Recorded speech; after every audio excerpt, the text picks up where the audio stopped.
జనసేన అధినేత AP deputy CM Pawan Kalyan ఇవాళ సచివాలయానికి రానున్నారు. మంత్రిగా ప్రమాణ స్వీకారం చేసిన తర్వాత మొదటిసారి సచివాలయానికి రానున్న పవన్ రెండో బ్లాక్లోని తన ఛాంబర్ను పరిశీలించనున్నారు.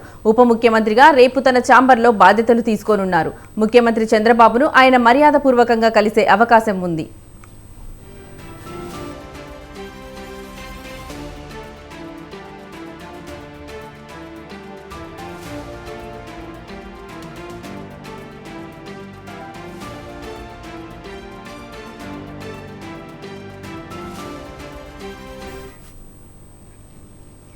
హైదరాబాద్ నుంచి ప్రత్యేక విమానంలో వచ్చిన పవన్ కళ్యాణ్ కు గన్నవరం ఎయిర్పోర్ట్ లో జనసేన నాయకులు అభిమానులు ఘన స్వాగతం పలికారు.